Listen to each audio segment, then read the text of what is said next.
पानी गगरिया में भर लेनी हो, लहंगा के लास्टिक पर धर लेनी हो।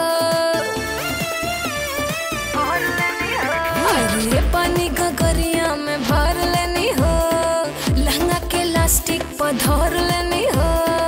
ना जाने सरकता काहे ई सर सर आजू हो,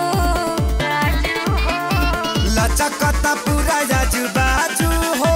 तहारी कमर हवे की तराजू हो, लचकता पूरा आजू बाजू हो।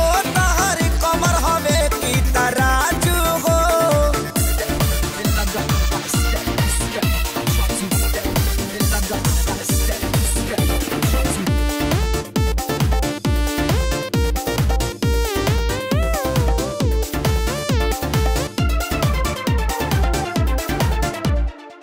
एक तो बानी परेशानी में तू तो छौकेला जीरा।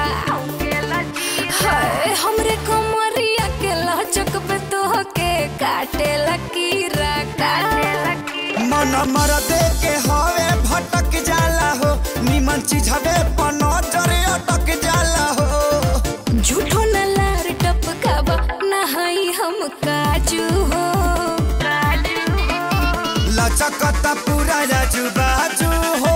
तहारी कमर हवे की तराजू हो, लचकता पूरा आजू बाजू हो। तहारी कमर हवे की तराजू हो, तराजू हो, तराजू हो।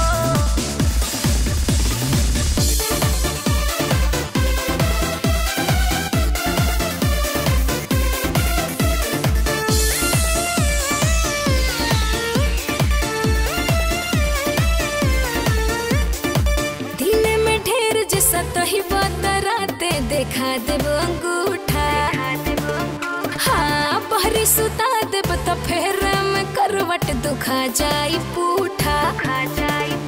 ऐसे कही के ना दर्द पाटा हो, अब अपना करे जा से साटा हो। भीतर के बात रहे भीतर न पोल खोल राजू हो, लचकता देखा आजू बाजू हो। तहारी कमर हवे की तराजू हो, लचकता देखा आजू बाजू।